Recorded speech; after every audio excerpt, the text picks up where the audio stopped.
الخلق كلهم محمد سيد الكونين والثقلين والفريقين من عرب ومن عجم هو الحبيب الذي ترجى شفاعته. السلام علیکم ورحمۃ اللہ وبرکاتہ. وعلیکم السلام ورحمۃ اللہ وبرکاتہ. الحمد للہ رب العالمین والصلاة والسلام علی رسولہ الکریم وعلی آلہ وصحبہ اجمعین ومن تبعہ باحسان الی یوم الدین. اما بعد. بلوغ المرام جو حدیث کی بہت ہی شرح آفاق کتاب ہے، اس کا ہم ترتیب سے مطالعہ کر رہے ہیں، کیونکہ یہ روزمرہ زندگی میں پیش آنے والے بہت ساری باتیں اور بہت سارے مسائل، ان کا حدیث کی روشنی میں اگر حل تلاش کرنا چاہیں تو یہ کتاب ان سب کے لیے مفید اور معاون ہے. علامہ ابن حجر عسقلانی رحمۃ اللہ علیہ نے بڑی محنت اور جاں فشانی کے ساتھ اس مجموعے کو مرتب کیا ہے. اگر ہم حدیث رسول صلی اللہ علیہ وسلم کے مطابق زندگی بسر کرنا چاہیں تو اس کے لیے یہ ایک بہترین اور مؤثر ذریعہ ہوگا. اس سے پہلے ہم نے کتاب الصلاۃ اور اس میں مختلف چیپٹرز اس کا تذکرہ کیا، دیکھا، اس کو پڑھا. نماز کے سلسلے میں بہت سارے عنوانات کو ہم نے کور کیا، اور اس میں صلاۃ اللیل، قیام اللیل، رات کی نماز، اس کے بارے میں دیکھا کہ وہ کتنی فضیلت والی نماز ہے، کتنی رحمت اور برکت والی نماز ہے. پھر اس کا طریقہ بھی معلوم کیا کہ رسول اکرم صلی اللہ علیہ وسلم رمضان یا غیر رمضان میں 11 رکعت سے زیادہ نہیں پڑھا کرتے تھے، اور اس پر تمام کا اتفاق ہے کہ رسول اکرم صلی اللہ علیہ وسلم رمضان یا غیر رمضان میں یہی نماز پڑھا کرتے تھے. اور ایک نمبر جو بتایا گیا 13 رکعت، اس کی بھی گزشتہ لیکچر میں وضاحت کی گئی کہ وہ اس طرح کے 8 رکعت تراویح کے، اور اس کے بعد 3 رکعت وتر اور 2 رکعت فجر کی سنت، یا کبھی کبھی نبی کریم صلی اللہ علیہ وسلم 3 کے بجائے 5 رکعت وتر بھی پڑھتے تھے، جیسے کہ ام المؤمنین حضرت عائشہ رضی اللہ تعالی عنہ بیان فرماتی ہیں. اسی سے مختلف علماء ان کا اتفاق ہے کہ رسول اکرم صلی اللہ علیہ وسلم تراویح اور تہجد کے نام سے الگ نماز نہیں پڑھتے تھے. یہ نماز وقت کے حساب سے اس کے نام الگ الگ ہیں. وتر کے سلسلے میں اور قیام اللیل کے سلسلے میں ایک اور بھی وضاحت سمجھ لیجئے، کیونکہ رات کی نماز اللہ تعالیٰ کے تقرب کا ایک بہترین ذریعہ ہے، اجر و ثواب کا باعث ہے، آخرت کی نجات اور درجات کی بلندی کا یہ سبب بننے والی ہے. حضرت علی رضی اللہ تعالیٰ عنہ نے خاص طور پر وہ لوگ جو حفاظ ہیں، حافظ قرآن، ان کے لیے ایک مشورہ دیا. اس مشورے کو ہم ذہن میں رکھیے. فرماتے ہیں عن علی بن ابی طالب رضی اللہ تعالیٰ عنہ قال، حضرت علی بن ابی طالب فرماتے ہیں قال رسول اللہ صلی اللہ علیہ وسلم، کہ رسول اکرم صلی اللہ علیہ وسلم نے یہ فرمایا ہے اوتروا یا اہل القرآن فإن اللہ وتر یحب الوتر، کہ اے قرآن کے حاملین تم وتر کا اہتمام کرو، اور ویسے بھی اللہ تعالیٰ وتر ہے اور وتر کو زیادہ پسند فرماتے ہیں. تو نبی کریم صلی اللہ علیہ وسلم کا اس سلسلے میں حفاظ کو، اہل قرآن کو خاص طور پر مخاطب کرنا اس بات کی دلیل ہے کہ جو حاملین قرآن ہیں، حفاظ کرام جس کو ہم کہتے ہیں، قرآن مجید کے ساتھ ان کا ایک خاص تعلق ہے. اگر وہ قیام اللیل کا اہتمام کریں، اس میں تراویح بھی ہے، اس میں تہجد بھی ہے، یا قیام اللیل کے نوافل بھی ہیں، پھر اس کے بعد وتر ہے، تو قرآن کریم کی حفاظت کا ایک بہترین ذریعہ ہوگا. اگر حافظ ہے، رات کی نماز کا اہتمام نہیں کر رہا ہے، تو وہ قرآن کریم کی حفاظت کیسے کرے گا؟ اگر کوئی حافظ رات کی نماز کا اہتمام کرے تو قرآن کریم کی حفاظت کا بھی ذریعہ ہوگا، کیونکہ روزانہ تراویح میں یا روزانہ قیام اللیل میں یا روزانہ رات کی نماز میں کچھ نہ کچھ حصہ وہ پڑھے گا، چاہے آدھا پارہ پڑھے، چاہے پاؤ پارہ پڑھے، تو اس کا اعادہ ہوتا جائے گا، اس کو وہ بار بار پڑھتا جائے گا. تو حافظ قرآن کے لیے اس کا خاص طور پر اہتمام کرنا چاہیے.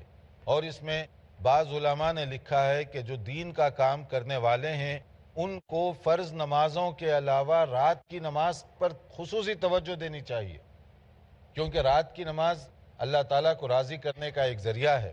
آدمی رات کی تنہائیوں میں اٹھ کر اللہ تعالیٰ کے حضور سجدہ کرے، اور بندوں کی ہدایت کے لیے دعا کرے تو اللہ تعالیٰ ایسی دعاؤں کو جلدی قبول فرماتے ہیں۔ تو حفاظ کرام کے لیے خصوصی ایڈوائز ہے کہ وہ رات کی نماز، قیام اللیل وغیرہ کا خاص طور پر اہتمام کیا کریں۔ پھر نبی کریم صلی اللہ علیہ وسلم وتر کی نماز میں کیا پڑھا کرتے تھے؟ 3 رکعت وتر کی نماز جو عموماً پڑھتے تو اس میں کیا پڑھتے تھے؟ تو اس کے اندر ایک حدیث میں بتایا گیا، ایک پہلی رکعت سورہ اعلیٰ سبح اسم ربک الاعلیٰ، اور دوسری رکعت سورہ کافرون قل یا ایھا الکافرون، اور تیسری رکعت قل هو اللہ احد۔ یہ نبی صلی اللہ علیہ وسلم کا معمول تھا، اس کو یاد رکھیے۔ اگر اسی طرح سے ہم پڑھیں گے تو سنت کا بھی ثواب ہے، لیکن اگر کبھی کوئی اور صورت بھی پڑھیں تو نماز تو ہو جائے گی، منع نہیں ہے، مگر یہ ہے کہ بہتر اور مناسب جو طریقہ ہے وہ یہ ترتیب کے ساتھ پڑھنے کا ہے۔ جیسے کہا گیا کانا رسول اللہ صلی اللہ علیہ وسلم یوتر بسبح اسم ربک الاعلی وقل یا ایھا الکافرون وقل هو اللہ احد۔ ابو داؤد، نسائی وغیرہ کی یہ حدیث ہے کہ نبی کریم صلی اللہ علیہ وسلم جب 3 رکعت پڑھتے تو اس میں پہلی رکعت میں سورہ اعلیٰ کی تلاوت فرماتے، دوسری میں سورہ کافرون، اور تیسری میں قل هو اللہ احد۔ یہ نبی صلی اللہ علیہ وسلم کا عام طور پر معمول تھا۔ اور ایک اور حدیث کے اندر بتایا گیا، جیسے ابو داؤد اور ترمذی وغیرہ کی ہے، اس میں کہا گیا کہ قل هو اللہ احد کے ساتھ معوذتین قل اعوذ برب الفلق اور قل اعوذ برب الناس یہ بھی کبھی کبھار پڑھ لیا کرتے۔ عموماً قل هو اللہ احد اور کبھی کبھار یہ معوذتین اس کا بھی تذکرہ ملتا ہے، یہ بھی کبھی کبھی پڑھ لیا کرتے تھے۔ تو وتر کی نماز میں پڑھی جانے والی یہ 3 صورتیں عام طور پہ جو نبی کریم صلی اللہ علیہ وسلم پڑھا کرتے تھے۔ تو رات کی نماز، تراویح کی نماز، تہجد اور وتر کا تفصیلی اس میں ذکر ہوا۔ اور اگر وتر کی نماز کے بارے میں ایک جو چیز ہے کہ کب پڑھنا چاہیے، اس کا جیسے بتایا گیا کہ صلاۃ العشاء کے بعد اس کا وقت شروع ہوتا ہے اور فجر کی نماز تک اس کا وقت باقی رہتا ہے۔ جیسے کہا گیا ان نبی صلی اللہ علیہ وسلم قال اوتروا قبل ان تصبحوا، یعنی صبح کی نماز سے پہلے پہلے وتر کی نماز تم پڑھ لیا کرو، یہ اس کا صحیح ٹائم ہے۔ لیکن اگر آدمی سمجھیے کہ عشاء کے بعد سو جانے کا اندیشہ ہے اس کو، تو وہ پہلے بھی پڑھ سکتا ہے۔ تو اس سلسلے میں اگر آپ کے پاس کوئی سوال ہو، تراویح، وتر، قیام اللیل، قبل اس کے کہ ہم آگے بڑھیں۔ جی 2 سوالات آپ۔ السلام علیکم السلام۔ شیخ، اکثر مساجدوں میں یہاں 20 رکعت تراویح پڑھی جاتی ہے اور وہاں ہم 8 رکعت تراویح پڑھ کے فارغ ہو سکتے ہیں؟ دیکھیے اکثر مساجد میں 20 رکعت پڑھی جاتی ہے تراویح، تو ہم 8 پڑھ کر فارغ ہو سکتے ہیں یا نہیں؟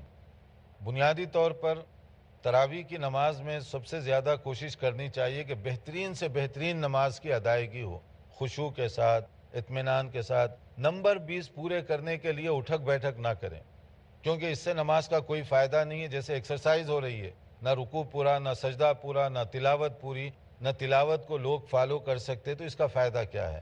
تو پہلی چیز تو یہ ہے کہ جیسے بتایا گیا، حضرت عائشہ نے فرمایا نبی کریم صلی اللہ علیہ وسلم کی نماز اتنی بیوٹیفل ہوتی تھی کہ لا تسأل عن حسنہن و طولہن، کتنی خوبصورت اور عمدہ آپ پڑھتے تھے یہ پوچھو تک نہیں، یعنی بہت خوبصورتی کے ساتھ پڑھتے تھے۔ تو اس لیے نمبر پورے کرنے کی کوشش نہ کریں۔ دوسری چیز یہ ہے کہ اگر کوئی آدمی نفل کے طور پر پڑھنا چاہتا ہے 8 سے زیادہ، بطور نفل کے پڑھ سکتا ہے۔ وہ نبی کریم صلی اللہ علیہ وسلم کی جو سنت تھی اس کا تذکرہ پیچھے مختلف احادیث میں کیا جا چکا ہے۔ اگر کوئی بطور نفل کے پڑھنا چاہے پڑھے، زیادہ سے زیادہ جتنا وہ پڑھنا چاہتا ہے پڑھے۔ اگر کوئی آدمی 8 پڑھ کر نکلنا چاہتا ہے یا کم پڑھ کر نکلنا چاہتا ہے، بالکل نکل سکتا ہے، کیونکہ اس کے لیے کوئی پابندی نہیں ہے، اور یہ کوئی فرض نہیں ہے کہ آپ 4 پورے ہی پڑھنے ہیں، یہ کوئی اس طرح کی پابندی نہیں ہے۔ اگر آپ 8 پڑھ کر نکلنا چاہتے ہیں یا اس سے پہلے بھی نکلنا چاہتے ہیں، اور آپ چاہتے ہیں کہ الگ سے جا کر کچھ اور بھی نماز پڑھ لیں، اپنے گھر میں جا کر کچھ پڑھیں، تو بھی آپ گھر میں جا کر بھی پڑھ سکتے ہیں، اس کے لیے اختیار ہے۔ جی آپ کچھ پوچھنا چاہ رہے ہیں؟ وتر کی 3 رکعت میں اللہ کے نبی صلی اللہ علیہ وسلم سورہ اعلیٰ، سورہ کافرون اور سورہ اخلاص، یہ ہمیشہ ان کا یہی معمول تھا۔ ہاں، وتر کی نماز میں کون سی صورتیں پڑھنی چاہیے؟ تو نبی صلی اللہ علیہ وسلم کا جو معمول تھا، یعنی عموماً وہ یہ پڑھا کرتے تھے، لیکن اس کے علاوہ اگر کوئی آدمی پڑھنا چاہے تو پڑھ سکتا ہے، کوئی بھی صورت وہ پڑھ اچھا، اور سکتا اگر ہے۔ 1 رکعت وتر پڑھنی ہو تو کوئی بھی سورہ پڑھ سکتے ہیں. ہاں، ایک رکعت آپ پڑھ لیں اور صرف قل هو اللہ احد پڑھ لیں تو کافی ہے. جزاک اللہ. جی، آگے اس کے بعد ہمارا جو دوسرا اور نیا چیپٹر شروع ہو رہا ہے وہ اس اعتبار سے بہت اہم ہے کہ اس میں یہ جو عام اور بھی کچھ نوافل ہیں جو وطر یا جو 12 رکعت یا اس کے علاوہ ہے جنرل، جیسے ہم لوگ کہتے ہیں چاشت کی نماز یا اشراق کی نماز یا صلاۃ الضحیٰ وغیرہ وغیرہ، اس کی کیا حیثیت ہے اور کیا اس کو پڑھنا چاہیے یا نہیں پڑھنا چاہیے. صلاۃ الضحیٰ یعنی سورج نکلنے کے بعد جو نماز پڑھی جاتی ہے، فجر کی نماز کے بعد جب سورج اچھی طرح سے نکل جائے تو جو نماز پڑھی جاتی ہے. صلاۃ الضحیٰ کے بارے میں مختلف احادیث ہیں اور اس کی تعداد بھی الگ الگ بتائی گئی ہے، جو کہ 2 رکعت سے 12 رکعت تک بنتی ہے، کم سے کم 2، زیادہ سے زیادہ 12. اور اس کے پڑھنے کا جو ایک فائدہ بتایا گیا کہ آدمی کے جسم میں جو جوڑ ہوتے ہیں تو یہ نماز کی وجہ سے جسم کا جو بدن کے جو جوڑ ہیں جوائنٹس، ہر ایک کی طرف سے گویا ایک کفارہ دیا جا رہا ہے. اب الگ سے تو آدمی کفارہ دے نہیں سکتا، نہ صدقہ دے سکتا ہے. اگر یہ 2 رکعت ادا کر لے تو عموماً وہ سمجھیے کہ اپنے بدن کی طرف سے اس کا ایک کفارہ ہے. یہ اس کا ایک فائدہ بتایا گیا. اور اس کا وقت طلوع آفتاب سے لے کر جب سورج میں گرمی پیدا ہو جائے، جس کو حدیث میں کہا گیا حین ترمز الفصال، جو اونٹنی کے بچے ہیں چھوٹے، ان کے پاؤں جب گرم ہونے لگیں، یعنی ذرا سا گرمی میں شدت پیدا ہو جائے تھوڑی سی، تو وہ جو ہے بچے ان کے پاؤں گرم ہو جاتے ہیں، سورج نکلتے ہی نہیں ہوتے تھوڑی دیر کے بعد، تو اس وقت تک اس کا ٹائم باقی رہتا ہے. تو اس کی نماز کے پڑھنے کے سلسلے میں نبی کریم صلی اللہ علیہ وسلم سے کیا احکام ملتے ہیں، اس کے لیے دیکھتے رہیے ہمارا پروگرام. ایک مختصر وقفے کے بعد انشاءاللہ حاضر ہوں گے. محمد سید الکونین والثقلین. ناظرین، وقفے سے پہلے ہم بتا رہے تھے کہ صلاۃ الضحیٰ یعنی جس کو ہم چاشت اور اشراق کی نماز وغیرہ کہتے ہیں، اس میں کیا ہے نبی صلی اللہ علیہ وسلم کے معمولات اور فرامین. اس کا خلاصہ یہ کہ وہ 2 رکعت سے 12 رکعت تک کی گنجائش ہے. سورج نکلنے کے بعد سے جب اس کے اندر اچھی طرح گرمی پیدا ہو جائے، یعنی گرمی کا مطلب ہے کہ زوال سے بہت پہلے جب گرم ہو جائے سورج، تو اس وقت تک اس کا وقت باقی رہتا ہے. اگر اس دوران کوئی پڑھنا چاہے تو یہ پڑھ سکتا ہے. یہ کوئی ایسے نہیں کہ سنت موقدہ ہے، واجبات ہے، اس طرح کی نہیں ہے، مگر یہ پڑھنے سے اس کا فائدہ ہوگا. نہ پڑھنے والوں کے لیے کوئی حرج نہیں ہے.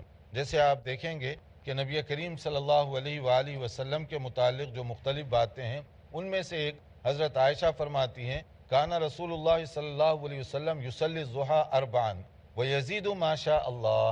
صحیح مسلم کی یہ حدیث ہے کہ نبی کریم صلی اللہ علیہ وسلم 4 رکعت پڑھا کرتے تھے، اور کبھی کبھی اس میں حسب توفیق اضافہ بھی فرما لیا کرتے تھے.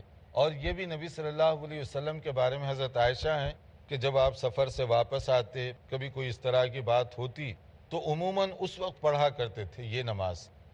یہ حضرت عائشہ رضی اللہ تعالیٰ عنہ کا ایک بیان کا انداز ہے کہ نبی کریم صلی اللہ علیہ وسلم غائب یعنی سفر وغیرہ پر جاتے، اس کے بعد کبھی واپس تشریف لاتے تو عموماً اس وقت آپ اس کا اہتمام کیا کرتے، یعنی کبھی کبھار اہتمام کرتے.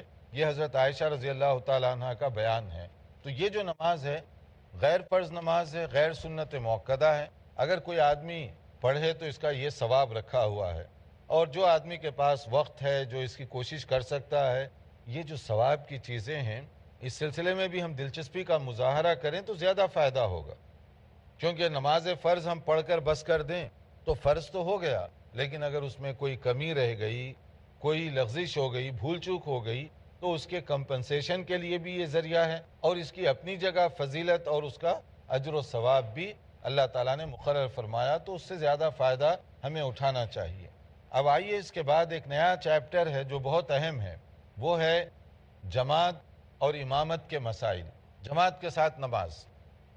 جماعت کے ساتھ نماز کی اہمیت کیا ہے؟ دیکھیے، اسلامی طور پر جماعت کے ساتھ نماز ہی اصل ہے مردوں کے لیے. عورتوں کے لیے گھر میں پڑھنا ہے اور مردوں کے لیے مساجد میں جماعت کے ساتھ، سوائے اس کے کہ کوئی بہت بڑا عذر ہو، معقول، جس کو ہم کہتے ہیں جینیون ریزن، معقول سبب ہو، تو پھر آدمی اکیلے نماز پڑھ سکتا ہے. ورنہ اس کو کوشش یہی کرنی چاہیے کہ مسجد جا کر جماعت کے ساتھ نماز ادا کرے. جماعت کے ساتھ نماز ادا کرنے کی فضیلت ثواب کے اعتبار سے سنگل نماز پڑھنے کے مقابلے میں 27 گنا زیادہ ہے. یعنی میں اگر اکیلے نماز پڑھوں تو جتنا ثواب مجھے ملے گا، اگر جماعت کے ساتھ میں نماز پڑھوں گا تو اس کے مقابلے میں 27 درجے زیادہ ملے گا ثواب.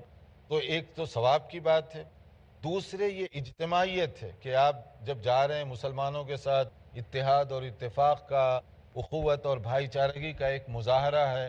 دوسروں کے دکھ درد میں، غمی خوشی میں آدمی شامل ہو سکتا ہے مسجد میں جانے سے، یہ اس کا اپنا فائدہ ہے.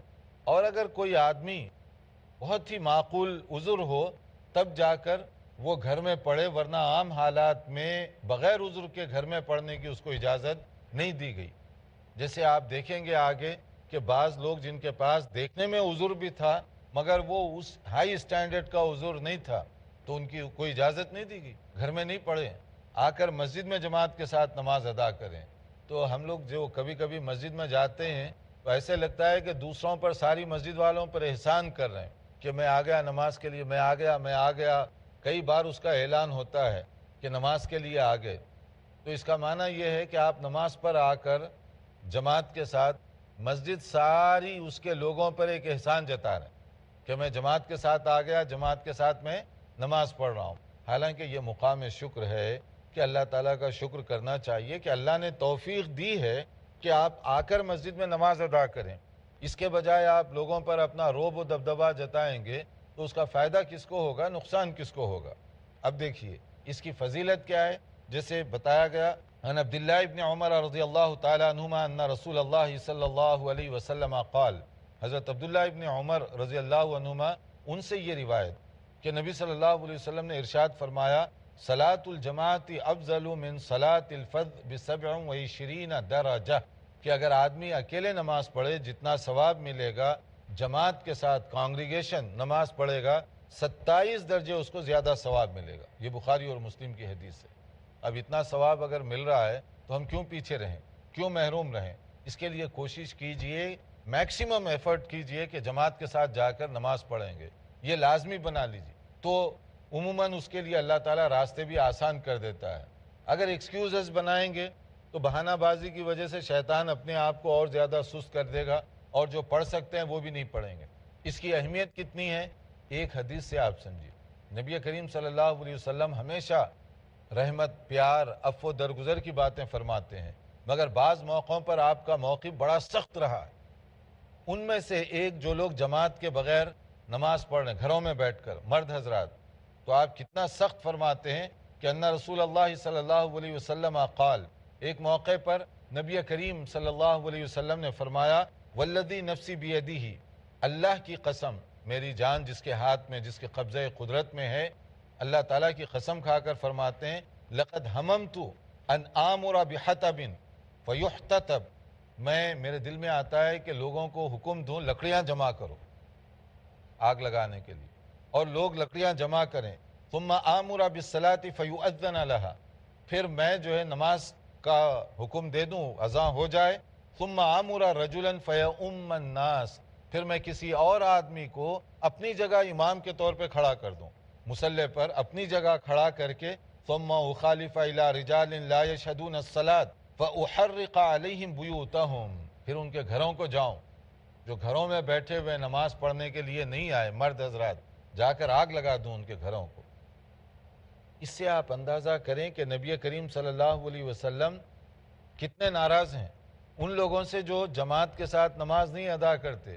اب حال یہ ہے کہ بہت سارے لوگ گھر میں بیٹھے ہوئے ہیں، بغیر کسی اس کے گھر میں بیٹھے ہوئے ہیں، جبکہ جو ہے ایسی اس کی اجازت نہیں دی گئی کہ آپ جو ہے گھر میں بیٹھ کر نماز چھوڑ دیں. اور کہا گیا بعض نمازیں منافقین کے لیے بڑی ہیوی ہوتی ہیں. ذرا چیک کر لیں اس حدیث کی روشنی میں کہ کہیں منافقت، نفاق کی علامتیں تو نہیں پیدا ہو رہی. کون سی نمازیں مشکل ہیں منافقین کے لیے؟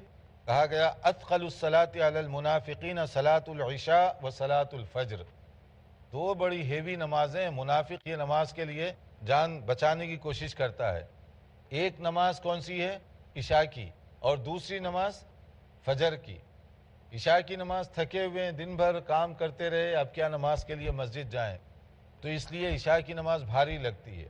اور فجر کی نماز وہ بھی بڑی بھاری لگتی ہے کہ ابھی پوری نیند نہیں ہوئی کہ اتنا جلدی نماز کا وقت ہو گیا. تو فجر اور عشاء یہ دونوں جو ہے منافق کے لیے بھاری لگتے ہیں. جو مومن ہے وہ دلچسپی شوق رغبت سے جائے گا اور منافق کے لیے نہیں. جماعت کے ساتھ نماز کی اہمیت کو اس بات سے اندازہ لگائیں. ایک نابینا صحابی دکھائی نہیں دیتا تھا وہ آئے. اتى نبی صلی اللہ علیہ وسلم رجل اعمى فقال, ایک نابینا تھے وہ آ کر نبی صلی اللہ علیہ وسلم سے درخواست کیے کہ اے اللہ کے نبی یا رسول اللہ انه ليس لي قائد يقودني المسجد, کوئی ایسا ساتھ آدمی نہیں ہے جو مجھے مسجد کو لا سکے. راستے میں حشرات الارض کیڑے مکوڑے کبھی نقصان دہ چیزیں بھی ہو سکتی ہیں, تو مجھے فجر میں یا کوئی بھی نماز میں آنے میں کبھی کبھی تکلیف ہوتی ہے, تو کیا مجھے اجازت ہے کہ میں گھر میں نماز پڑھوں؟ پہلے نبی صلی اللہ علیہ وسلم نے قبول فرمایا, فرخص لہ.